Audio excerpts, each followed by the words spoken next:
వడ్డీ వ్యాపారి నవీన్ కుమార్ హత్య కేసును హన్మకొండ జిల్లా కాజీపేట పోలీసులు ఛేదించారు. ఈ మేరకు ఏసీపీ ప్రశాంత్ రెడ్డి మీడియా సమావేశం నిర్వహించి వివరాలు వెల్లడించారు.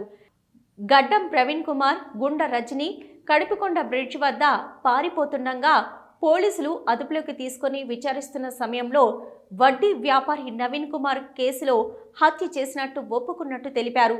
ఈ సందర్భంగా నిందితుల నుంచి 15 తులాల బంగారు ఆభరణాలు, 2 ద్విచక్ర వాహనాలు, 2 ఫోన్లు స్వాధీనం చేసుకున్నట్టు పేర్కొన్నారు.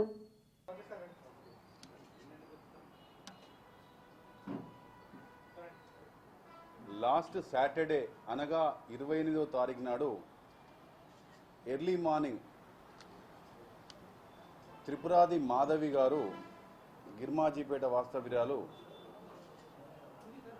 కాజీపేట పోలీస్ స్టేషన్కి వచ్చేసి తన భర్తను ఎలక్ట్రిక్ లోకో షెడ్, కాజీపేట ప్రాపర్లోని ఎలక్ట్రిక్ లోకో షెడ్ దగ్గరలోని రైల్వే క్వార్టర్స్లో చంపబడి ఉన్నాడని, ఆ క్వార్టర్ గడ్డం ప్రవీణ్ అనే ఒక వ్యక్తికి సంబంధించిన రైల్వే ఎంప్లాయీ అని చెప్పేసి కంప్లైంట్ ఇవ్వడం జరిగింది. వెంటనే కంప్లైంట్ తీసుకొని కేసు నమోదు చేసిన కాజీపేట పోలీస్ సిబ్బంది వెంటనే వెళ్ళి చూసరికి అక్కడ అతడు రక్తమడుగులో త్రిపురాది నవీన్ కుమార్ గిర్మాజీపేట వాస్తవ్యుడు పడిపోయి చనిపోయి ఉన్నాడు. వెంటనే కేసు నమోదు చేసుకొని పోలీస్ ఇన్వెస్టిగేషన్ స్టార్ట్ చేశారు. ఇన్వెస్టిగేషన్లో భాగంగా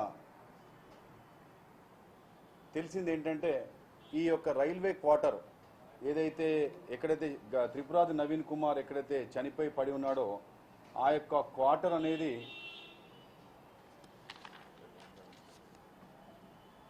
క్వార్టర్ నంబర్ 583/4లో చనిపోయి ఉన్నాడు.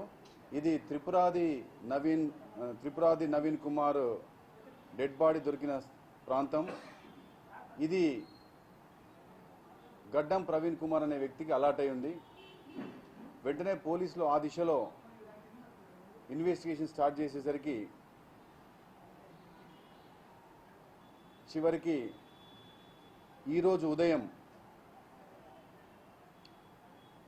కడిపికొండ బ్రిడ్జ్ దగ్గర వాహన తనిఖీ చేస్తుండగా ఒక రిలయబుల్ ఇన్ఫర్మేషన్ మీద అక్కడ ఆ ఏరియాలో తనిఖీ చేస్తుంటే రాయల్ ఎన్ఫీల్డ్ బండి మీద ఈ యొక్క నవీన్ కుమార్ ఈ గడ్డం ప్రవీణ్ కుమార్ వ్యక్తి పోలీసుని చూసి అనుమానాస్పద స్థితిలో ఎస్కేప్ అయ్యే ప్రయత్నం చేస్తే వెంటనే పోలీసులు స్పందించి అతను పట్టుకోవడం జరిగింది.